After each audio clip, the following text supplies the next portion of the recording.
Hello friends, welcome back to the channel. I am the GM Philosopher, and today we're talking about D&D versions compared. 5e, 3e, 3.5e, 4e. Which one is better? Which one do I like better? Okay, this was prompted by a request from Dirty Socks 1990. Big shout out to Dirty Socks. Thank you so much for these requests. Listen, all of you awesome people who watch my channel, if you have requests, drop them in the comments. I love making videos about requests. Dirty Socks has been crushing it with these questions. Thank you so much, Dirty Socks. Here was the question. I have an optional subject I would like to pitch. What D&D version is your favorite one and why? And what did you add as homebrew rules to complete your experience to a version which you are content with? Could be a long one, I guess. I don't mind though. Okay, this could be a long one. Full disclaimer, I could have made this a 120-minute video. I'm trying to condense this down into less than 20 minutes, so buckle up. Ladies and gentlemen, I'm going to go through these as fast as I can to give you the most nitty-gritty thing. And here's how I'm going to arrange this video. I've got 8 things. I have 8 overarching principles that I use to judge which versions are my favorite. And they're going to be a lot more specific than you think. Literally down to a couple classes and spells and just a couple core mechanics. You're going to be surprised at the 8 things I'm using as criteria for these. But these are the 8 things that came to mind the fastest. I want to hear what you think. Drop me a comment. Let me know which D&D version was your favorite and why. Now, listen, I'm a late bloomer. I did not come into D&D in the original version or even in AD&D. I came in at 3E, and then I played 3.5. I played 4E a little bit. I did not run a 4E game. I played in a 4E game that my friend ran, and that is my whole experience with 4E, so it's sort of limited, and I've played 5E very kind of like devoutly. Now, another disclaimer, I am not a heavy rules lawyerish type of guy. As you watch this video, you might come to realize, you know what, Jim Josh, you're way off base. You've even said some things that aren't 100% true.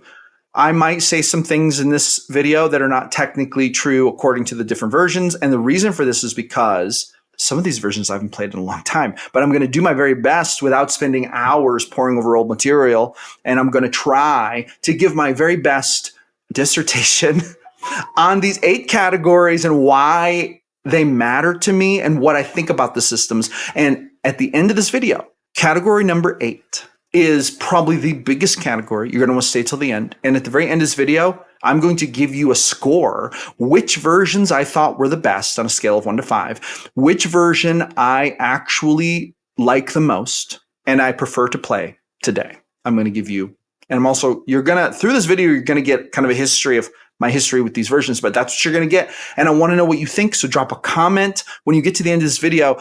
I will encourage you to watch until the end of the video so that you can either talk some smack about what I said or disagree with me if you want, because a lot of you probably disagree with me on some of these things. I'm going to say some things in this video that some of you version aficionados may not like. You may not like it. That's fine. I want to hear it in the comments. Let me have it. I'm giving you permission. All right, let's jump into it. Let's start with point number 1, cantrips. I love how 5e handles cantrips. 3e, cantrips were just like another level of spell. You had to prepare them. They were like basically the first level spell. Level 1 were cantrips. You had a limited number of them. I think that this was bad. I think that this made spellcasters way less feasible. It made it way more of a challenge to run like a wizard. Granted, in 3e, wizards got way more powerful than they do in 5e at the tip top. I have seen wizards in 3e do some wild things. But then again, I've seen wizards in 5e do some wild things too. But the cantrip thing, I think that wizards should always have a couple little spells at their disposal to shoot at enemies, be it Eldritch Blast or whatever. I like that about 5e. So that point, I guess, goes to 5e. Okay, and that's one of the categories. Let's move on to category number 2, the Ranger. Okay. I have had significant beef with how previous versions have treated the Ranger. Now, I'm going to give you a little backup here, a little backstory. I've played a lot of 3e, and I played a lot of 3.5. I haven't played very much 4e. I only played in a 4e game that one of my friends ran, and I've played a lot of 5e. Okay. For the most part, the Ranger has been done dirty by most versions of D&D, I feel. I felt like 3rd edition made the Ranger a less effective fighter than a fighter, a less effective nature dude than the Druid was, a less effective spellcaster than even the Paladin or the Rogue were. they were even better spellcasters than the Ranger. The Ranger just got shafted in every category, okay? With that being said, that's why whenever I was playing 3E, I always imposed a house rule for the Ranger. If you're playing as a Ranger, you get to start with your choice of either like the Druid's version of an animal companion or the Paladin's version of a mount, but you get it at first level. That was always my rule with the Ranger because I wanted people to play the Ranger, and here's why. 3E Ranger was amazing because they had the favored enemy. They basically chose a type of enemy and they got advantages when pursuing that enemy. I thought that was such a fun, flavorful Ranger thing. 3E did that good, did nothing else good. Okay, so I tried to beef it up for that reason. Got a few people to play Rangers, whatever. 5E does way better by the Ranger. They have a lot of cool things. I've had people play Rangers. I still have some power gamers in my group who claim that the Ranger is the worst, like the worst class in the player's handbook. But I think the Ranger is way cooler and way better in 5E than it was in any previous iterations. Okay, and this leads me to number 3. Now, before I jump into number 3, give me a thumbs up and a subscribe. It helps me grow my channel. Come on, help me get to 5,000 subs. It'll be so awesome. All right, let's go into number 3 here. Changing the feats, the way feats were done. Okay. In 3rd edition and in 3.5, feats were everything. You wanted as many as you could get. You wanted to stack those bad boys up. Feats on feats on feats. This is what made the fighter so nasty in 3E, was that the fighter would get feats all the time. Basically, instead of class features, you got feats, and then you just pile them on, and you do stuff. And you do stuff to get extra feats. I've seen players build such nasty characters using feats, especially when you incorporated, like, for a while D&D was doing this thing where they would mail out magazines. I don't know if they still do that, but if you look through magazines, that they would send you like feats. And I had players who would go sort through the online archives of all those magazines and pick out feats from them, and they would build the most broken characters. Okay, I will be honest with you. And my players, if they watch this video, they're probably going to throw things at me in the next session. But the feats were overwhelming. I was like, there's so many feats. There are so many feats. There are players who had 20 plus feats. And that's not an exaggeration, okay, by 20th level. And it got to be too much. It just got to be too much. With that being said, I think that 5e has done a better job with feats. I like that feats are much more rare now, and I like that it's more about class abilities than feats. I personally think that is cooler, and I like it better. That's just what I have to say. Hate me if you want, but that's what I have to say about it. Let's move on to number 4, the Reincarnate spell. I have talked about this on this channel before. 5e's Reincarnate is lame. Okay, it's just lame. Granted, it's a lower level spell. It's easier to cast. But in 3rd edition, the Reincarnate list was so much more lit. And for those of you who don't know, Reincarnate is basically a spell you can cast on a person who's been dead for a certain amount of time, and it'll bring them back as it basically brings their soul back, but in a new body. It reincarnates them. In 5e, it's all humanoid stuff. In 3e, there's a big mixture of humanoid and animal stuff. I've had people come back as badgers before. It's just wild. The 3E Reincarnate list was so magical and amazing, and I used it so many times. And even now when I'm playing 5e, a lot of times, if the group is going to someone to cast Reincarnate, or if it's a player, okay, they can use the 5e list. If they're going to like a modern caster, okay, they use the 5e list. If they're going to like an old witch or anyone who probably studied magic back in the day, guess what? I'm whipping out the 3E Reincarnate list, and even in 5e, we're using that bad boy.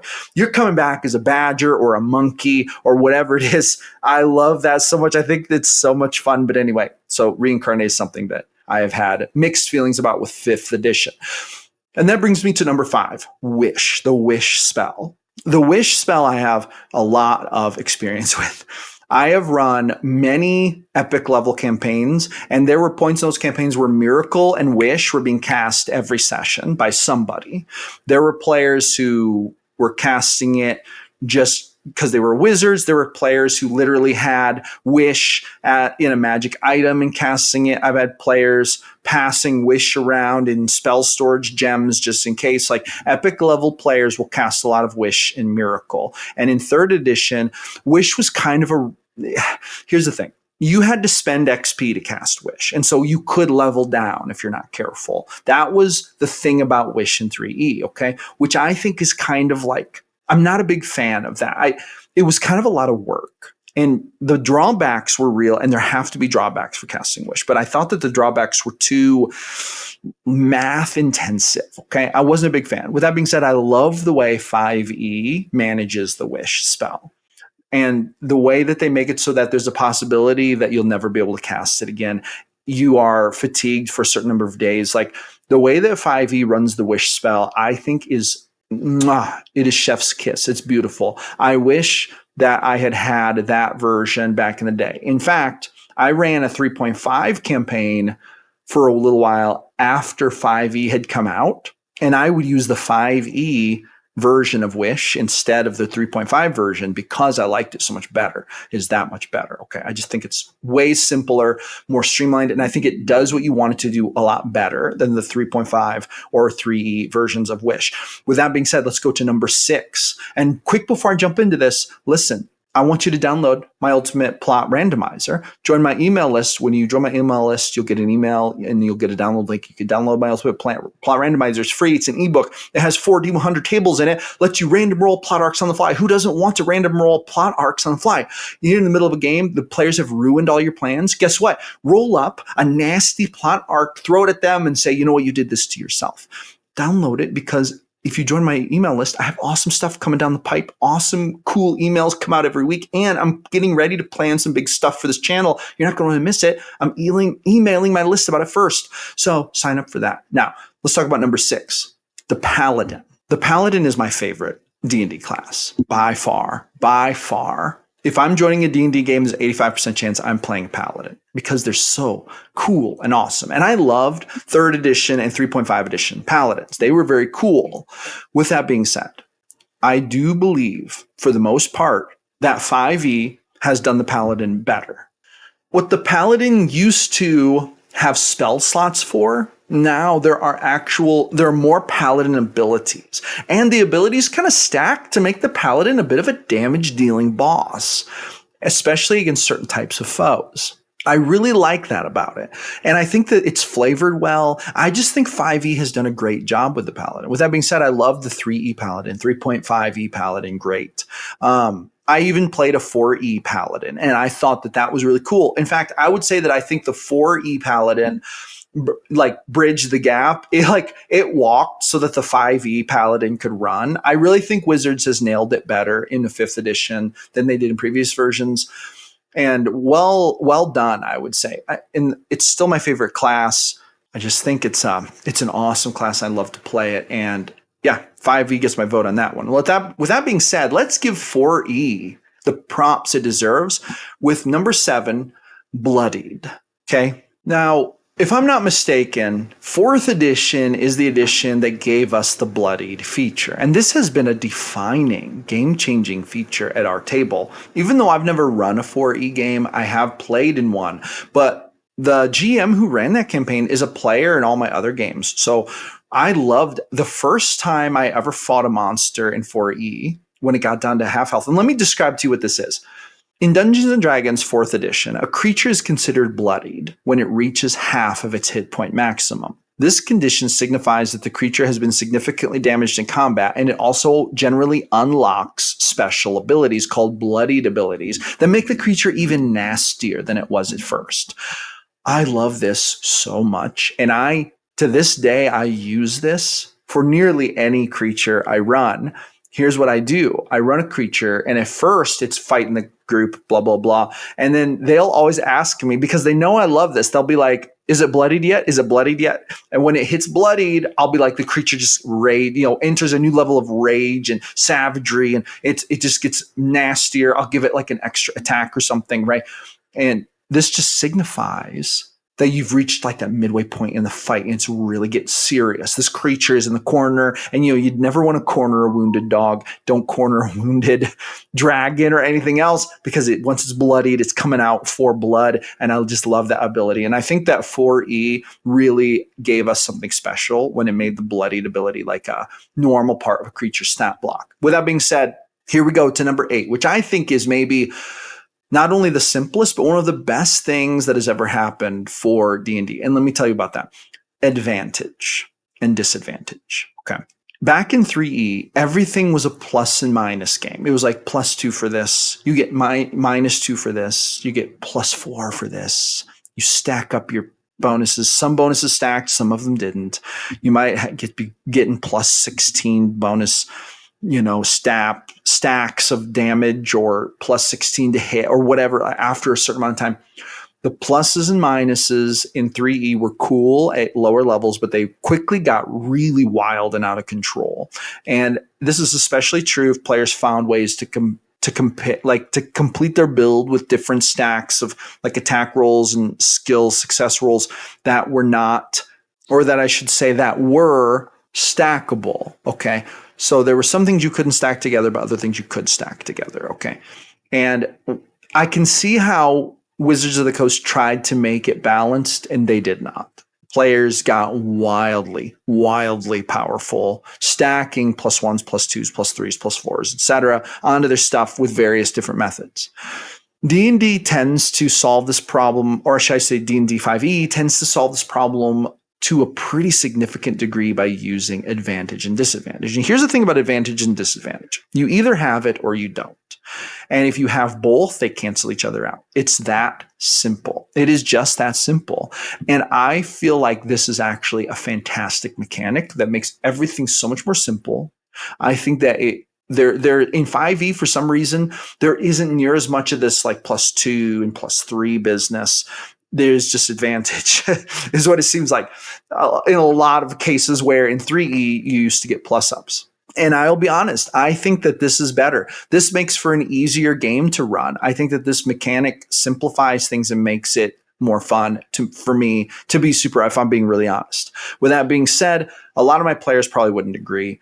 Advantage was another one of those things, sort of like the wish spell, where I started using the 5e rules for it before I even started running 5e, because I thought it was such a cool mechanic. And I would give advantage to players or disadvantage because I just thought it was so cool. Okay. And that actually reminds me of a bonus thing. And I told you at the beginning that this was going to be an 8-part, but I'm going to add a 9th because now I'm thinking about this. Death saving throws. Okay. It used to be in 3E that when a player died, they would like basically bleed out for 10 levels or for 10 rounds, which is kind of a weird way to do it. And it kind of had to do with their constitution level. And it was really math heavy. I really love how 5E handles death saving throws. You go down and then you roll. Do you get a win or a loss? If you get a win, it's like you make a plus. If you have a loss, you mark a minus. When you get to 3 pluses or minuses, either you have stabilized or you're dead. And I think that this is the death saving throws, the way they did it in 5e, is the best way they've done it ever in D&D, in my opinion. Just in my opinion. I have people who are going to throw things at me for that too, probably, but that's just what I think. I think it simplifies it. And I'm all for simplification, really. I like it. With that being said, here's how I'm going to score the different versions. Okay. 3E. 3E gets 4 points, 4 out of 5. It's a solid system. It's super cool. It gives you basically everything you need. I don't think there's an issue with it. I don't think there's any issue with it aside from how they did the Ranger bad, and it's a little bit complicated. And there's a lot of feats and stuff, and I think that it's fine. 3.5. I'm giving it a 4.5. Okay, 4.5 out of 5, because actually 3.5 just was a better version of 3. Okay. I think that's what they're trying to do, and that's what they achieved. 4E. Okay. There are a lot of people who were critical of 4E. They claimed that 4E tried to make D&D more like World of Warcraft, or they tried to turn it into a hex minis game instead of a role-playing game. I can understand these criticisms. I kind of reject them though, because it's all in how you run the game. When I played 4E, it was run very much like a role-playing game. And yeah, there was hex combat, but I had fun with the classes and the rules. I thought it was a fun thing. So I give 4E a 4.5. And last but not least, 5E, I've got to give it 5 points, 5 out of 5 for D&D versions. I think 5E is the best version of the versions I've played. There are things about it that I think maybe were a step back. Obviously, there could be things that could get improved. But at this point, and they're getting ready to come out with 5e revised, it's probably going to be great. I don't know. I have not really looked into that very much. I'm waiting till I buy the books. I am going to buy the books and I'm going to get into it, and I'm just going to enjoy it when I get to it. But I think 5e is a great system. And to be really honest, it's hard for me to think of going back to 3e. My players have been asking me, when we get done with this 5e campaign, we want you to run another 3e campaign. I have a little bit of a hard mental block about this because I think that 5e is so cool. With that being said, I have played years of 3e and I could run it with my eyes closed in the dark, and it would be so much fun. So there you go. There's my D&D versions compared. I hope that this has been enjoyable. Let me know what you think, or if you agree or disagree, drop me a comment, let me know. Thank you all so much for coming by. I'm here almost every day creating videos about the best game in the world, D&D. With that being said, I will see you awesome people on the next one.